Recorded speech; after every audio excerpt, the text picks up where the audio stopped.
আসসালামু আলাইকুম viewers, Ayesha's cooking শোতে আপনাদেরকে স্বাগতম জানাচ্ছি।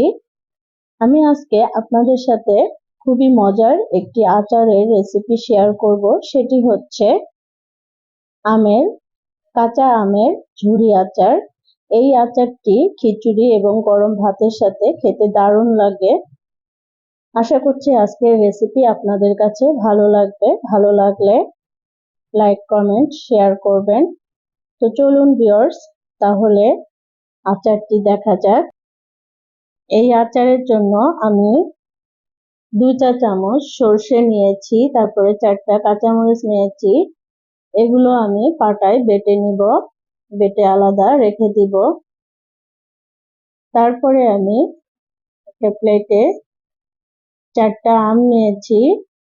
আপনারা আম বাড়িয়ে কমিয়ে নিতে পারেন, তো আমি অল্প করে বানাবো সেজন্য 4টা আম নিয়েছি।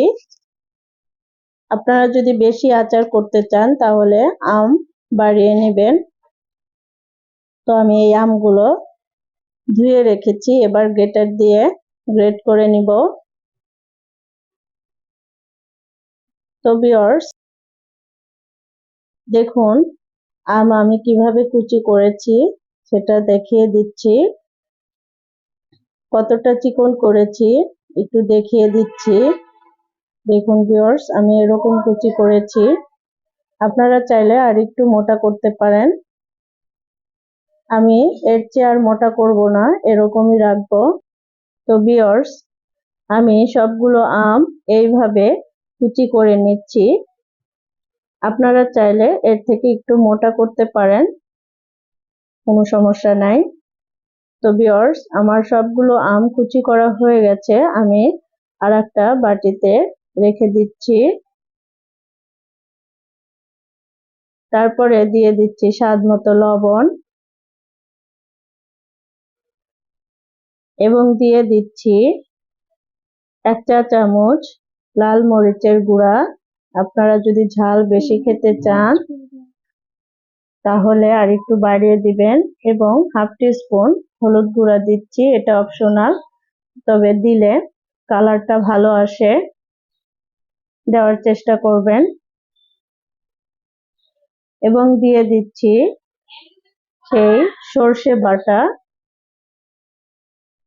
এখানে 2 চা চামচের মতো হয়েছে, সেটা দিয়ে দিচ্ছি।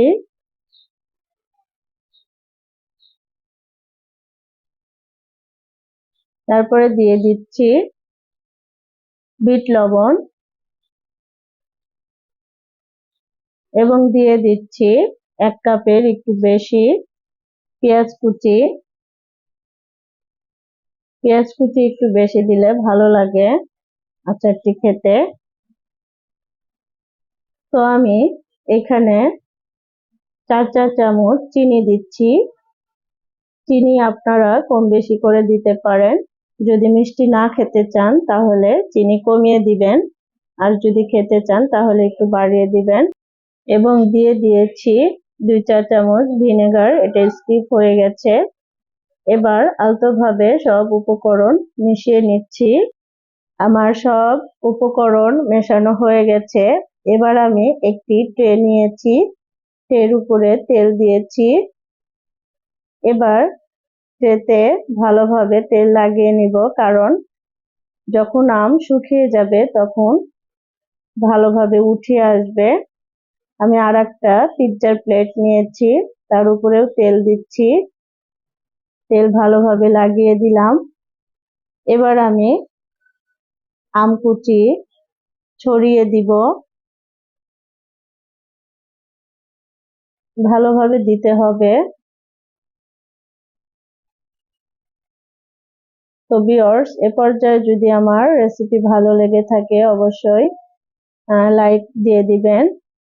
তো আমি পিৎজার প্লেটেও ছড়িয়ে দিচ্ছি। আপনারা স্টিলের প্লেট, বড় প্লেট থাকলে প্লেটের উপরে ছড়িয়ে দিবেন। এবার এই আম কুচি রোদে শুকানোর পালা।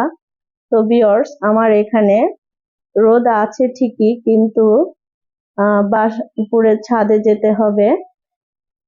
তো আমি অন্যরকম ভাবে এই আম কুচি শুকিয়ে নিব। তো ভিউয়ার্স দেখুন, আমি চুলার একটা সসপ্যান দিয়েছি, তার ভিতরে পানি দিয়েছি, পানি এই বলক উঠবে, আর সসপ্যানের উপরে এই ট্রেটি দিয়েছি। এটা আস্তে আস্তে এই আম কুচি আস্তে আস্তে শুকিয়ে যাবে। আমি 2 চুলায় দিয়েছি। এই আম শুকাতে আমার 2 দিন লেগেছে। তো আপনারা রোদে শুকাতে পারেন, কোনো সমস্যা নাই। তো আমার রোদে যাওয়ার ঝামেলা, এজন্য আমি চুলায় এইভাবে শুকিয়ে নিচ্ছি। আমার কাছে এটা ইজি মনে হয়, সেজন্য আপনাদেরকে দেখিয়ে দিচ্ছি। তো ভিউয়ার্স, 2 দিন পরে এই আমগুলো অনেক শুকিয়ে গেছে, দেখুন পুরোপুরি শুকিয়ে গেছে। এবার আমি এই আম কুচিগুলো উঠিয়ে নিব। একটু নরম নেই, দেখুন আমি হাত দিয়ে উঠিয়ে নিচ্ছি।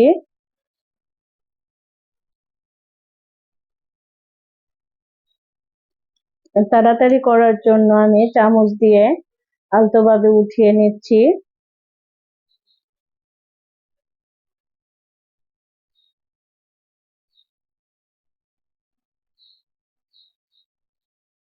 আমি আর একটা প্লেটের আচারগুলো উঠিয়ে নিচ্ছি। তো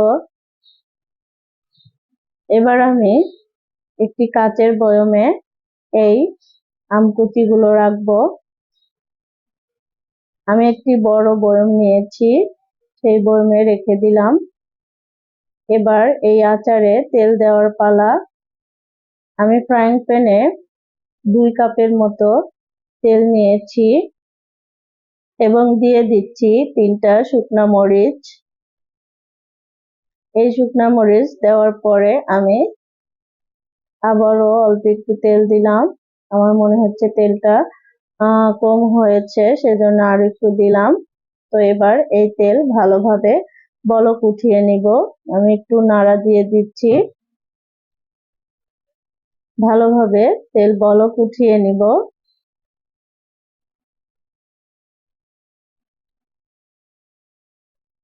তো ভিউয়ার্স, আমি এই তেল বলক উঠিয়ে নিচ্ছি। বলক ওঠানোর পরে এই তেল পুরোপুরি ঠান্ডা করে নিব। ভিউয়ার্স, তেলে বলক উঠে গেছে, আমি 2-3টা বলক উঠিয়ে নিয়েছি। এবার আমি এই তেল পুরোপুরি ঠান্ডা করে ফিরে আসছি। তো ঠান্ডা তেল আমি ঝুরি আচারের ভিতরে দিয়ে দিচ্ছি। তো ভিউয়ার্স, আজকের আচারের রেসিপি কেমন হয়েছে কমেন্ট বক্সে জানালে খুশি হব। আপনারা বাসায় এভাবে বানিয়ে দেখবেন সবাই পছন্দ করবে। খিচুড়ি এবং গরম ভাতের সাথে এই আচারটি খেতে দারুণ লাগে। আপনারা ঘরেই তৈরি করে ফেলবেন এই মজার আচার। দেখবেন সবাই চেটেপুটে খাচ্ছে এই আচার। তো ভিউয়ার্স, আজকের মতো এখানে শেষ করছি। দেখা হবে নেক্সট ভিডিওতে। আপনারা ভালো থাকবেন, সুস্থ থাকবেন। আল্লাহ হাফেজ।